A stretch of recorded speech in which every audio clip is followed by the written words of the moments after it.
श्री शिवाय नमस्तुभयम। यदि किसी भी व्यक्ति के जीवन में आर्थिक समस्या, मानसिक परेशानी या किसी भी प्रकार का दुर्भाग्य बना हुआ है, एक चुटकी हल्दी वाला उपाय आपके जीवन को पूरी तरह बदल सकता है। पहला उपाय, हल्दी और गुड़ से तुलसी जी की पूजा सामग्री। तांबे का पात्र, शुद्ध जल। एक चुटकी हल्दी, एक छोटा टुकड़ा गुड़ विधि पात्र में जल लें, उसमें हल्दी और गुड़ डालें। मंत्र का जाप करें, एयूएम नमो भगवते वासुदेवाय। इसे धीरे धीरे तुलसी जी के पौधे में अर्पित करें। मंत्र का जाप जारी रखें, एयूएम महालक्ष्मी नमः। इस उपाय से जीवन की आर्थिक परेशानियां दूर होती हैं और घर में सुख शांति का वातावरण बनता है। दूसरा उपाय, दीपक और हल्दी का प्रयोग। सामग्री मिट्टी या आटे का दीपक, लंबी बाती, रुई या मूली का धागा, शुद्ध देसी घी। एक चुटकी हल्दी विधि दीपक में घी और हल्दी डालें। बाती को उत्तर दिशा की ओर रखें। सूर्यास्त के बाद दीपक प्रज्वलित करें। मंत्र का जाप करें, एयूएम महालक्ष्मी नमः। दीपक की आरती उतारें और अगली सुबह किसी वृक्ष के नीचे रख दें। यह उपाय विशेषकर धन और आर्थिक स्थिति में सुधार के लिए अत्यंत शुभ है। तीसरा उपाय, हल्दी और घी का नाभि पर लेपन। सामग्री, एक चुटकी हल्दी, 1 से 2 बूंद शुद्ध घी, छोटी कटोरी विधि हल्दी और घी को मिलाकर कटोरी में रखें। इसे अनामिका उंगली पर लगाएं। नाभि पर 1 बूंद हल्दी घी लगाएं। मंत्र का जाप करें, एयूएम महालक्ष्मी नमः। इस उपाय से नकारात्मक ऊर्जा समाप्त होती है, जीवन में नवीन ऊर्जा का संचार होता है और सभी कार्यों में सफलता प्राप्त होती है। विशेष ध्यान और महत्व यह दिन केवल हल्दी के उपाय के लिए नहीं, बल्कि संपूर्ण जीवन सुधार और धन प्राप्ति के लिए भी विशेष है। गुरु जी कहते हैं कि तृतीया तिथि पर किया गया यह उपाय पूरे वर्ष का सबसे शक्तिशाली उपाय है। उपाय करते समय मन में शुद्ध विचार और श्रद्धा बनाए रखना अत्यंत आवश्यक है। विस्तार। कथा शैली में उदाहरण कथा। श्री राम और गुरु जी का संवाद। श्री राम अपने जीवन में धन की समस्या से परेशान थे। उन्होंने गुरु जी से पूछा, श्री राम, गुरु जी, क्या मेरे जीवन की समस्याएं कभी समाप्त होंगी? गुरु जी, श्री राम, इस कार्तिक मास की गुरुवार तृतीया तिथि पर एक चुटकी हल्दी का उपाय करो। यह उपाय छोटे से है, पर इसके प्रभाव अद्भुत हैं। श्री राम ने गुरु जी के बताए अनुसार प्रातःकाल हल्दी और गुड़ से जल अर्पित किया। अगले ही सप्ताह उनके घर में अचानक धन का आगमन और खुशियां देखने को मिलीं। इस कथा से यह स्पष्ट होता है कि छोटे उपाय भी बड़े चमत्कार कर सकते हैं, यदि उन्हें सही समय और श्रद्धा से किया जाए। हल्दी को हमारे शास्त्रों में मंगल ग्रह का प्रतीक माना गया है। जहां भी हल्दी होती है, वहां लक्ष्मी और मंगल दोनों का वास होता है। विवाह जैसे मांगलिक कार्यों में हल्दी इसलिए लगाई जाती है ताकि विवाह सुखमय और शुभ हो। हल्दी की गांठ को जीवित हल्दी कहा जाता है। यह एक तरह से देवी भगवती का रूप मानी जाती है। शास्त्रों में उल्लेख है, हल्दी सर्वमंगलाय नमः, अर्थात हल्दी हर प्रकार के मंगल की जननी है। और इसी हल्दी की गांठ से आज हम करने जा रहे हैं ऐसा उपाय जो आपके बच्चों की शादी के रास्ते को साफ कर देगा। उपाय से पहले की तैयारी। पंडित जी कहते हैं, किसी भी उपाय को करने से पहले मन, शरीर और स्थान तीनों की शुद्धि अत्यंत आवश्यक है। इसीलिए सबसे पहले आपको यह देखना है कि आप यह उपाय किसके लिए कर रहे हैं। यदि बेटी की शादी में अड़चने हैं, गुरुवार के दिन सुबह यह उपाय करें। यदि बेटे की शादी में अड़चने हैं, शुक्रवार के दिन सुबह करें। दोनों ही दिनों में सूर्योदय के बाद का समय सबसे शुभ माना गया है। आवश्यक सामग्री, हल्दी की 5 गांठें, साफ सुथरी, बिना टूटी हुई। पीले रंग का कपड़ा यदि बेटी के लिए कर रहे हैं, या सफेद रंग का कपड़ा यदि बेटे के लिए कर रहे हैं। लाल रंग का स्केच पेन, 1 मौली, कलावा। घी का दीपक, गंगा जल या शुद्ध जल विधि विस्तार से चरण 1। स्थान और मन की शुद्धि। सुबह स्नान करके साफ वस्त्र पहने, अपने पूजा स्थल में जाएं। गंगा जल लेकर हल्दी की गांठों, कपड़े और मौली पर हल्का छींटा दें। फिर अपने ऊपर भी थोड़ा गंगा जल छिड़क लें। चरण 2, दीपक जलाना और संकल्प लेना। घी का दीपक जलाएं। गणपति जी, बृहस्पति देव और अपने कुलदेवता का ध्यान करें। संकल्प लें, हे परमपिता परमेश्वर, मैं श्रद्धा और विश्वास से यह उपाय अपने पुत्र पुत्री की विवाह बाधा दूर करने के लिए कर रही हूं। कृपा करके सभी दोषों का निवारण करें। अब मुख्य प्रक्रिया प्रारंभ करें। अब एक एक करके 5 हल्दी की गांठ उठाएं और लाल स्केच से उन पर ये 5 शब्द लिखें। पहली गांठ पर पितृदोष। यह आपके वंशजों से जुड़े सभी दोषों को शांत करती है। यदि आपकी कुंडली में पितृदोष है तो विवाह बाधा स्वतः दूर हो जाती है।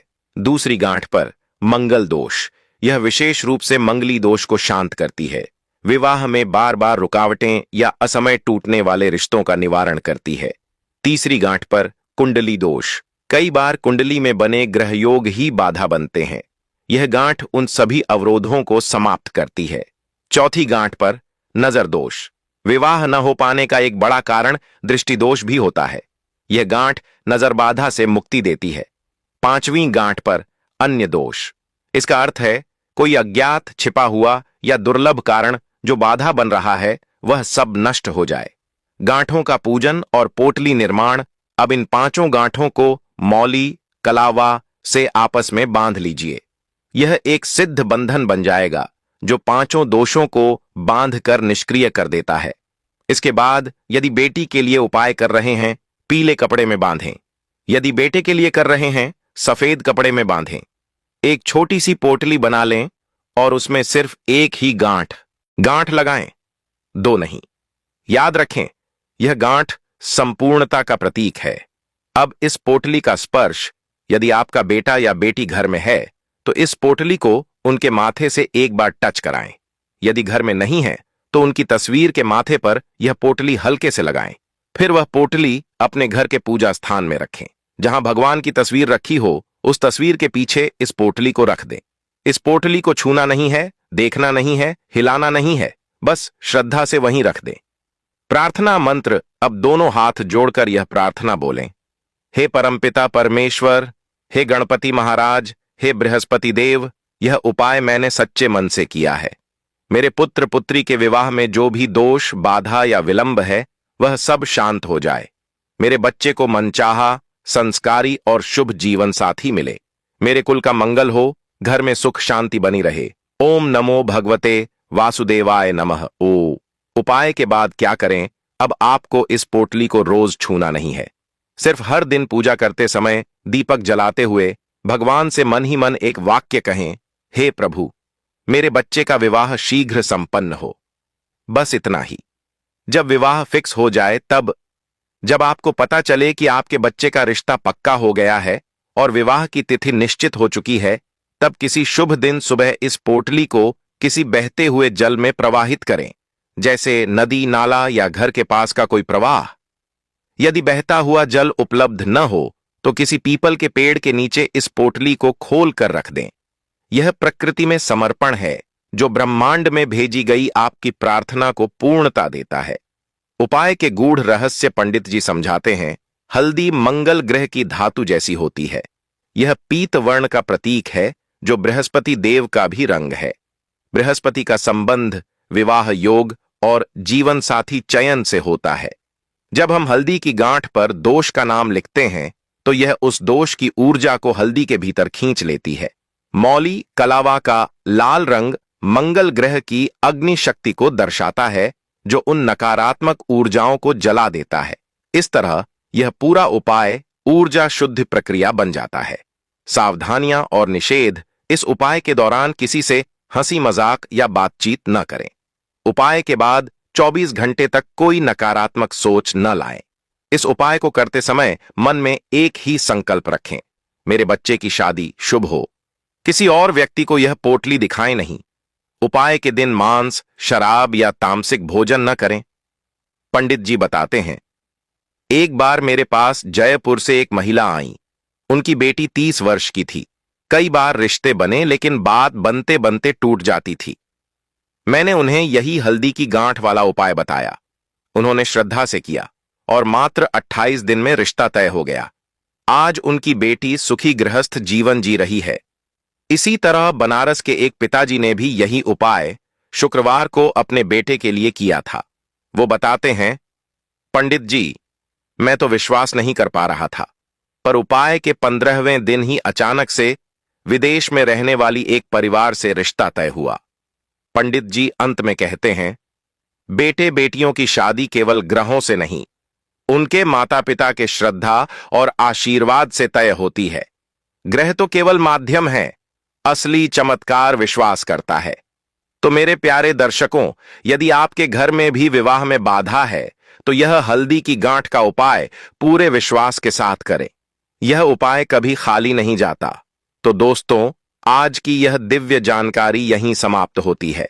यदि आपको यह उपाय पसंद आया हो तो इस वीडियो को लाइक करें और अपने दोस्तों व रिश्तेदारों के साथ शेयर करें, ताकि जिनके घर में विवाह में विलंब हो रहा है वे भी इसका लाभ ले सकें। और हां, चैनल को सब्सक्राइब जरूर करें, ताकि ऐसे ही सिद्ध और पारंपरिक उपाय आप तक सबसे पहले पहुंचें। विश्वास कीजिए, जब भाव सच्चे हों तो भगवान कभी देर नहीं करते। जय श्री बृहस्पति देव, जय माता लक्ष्मी।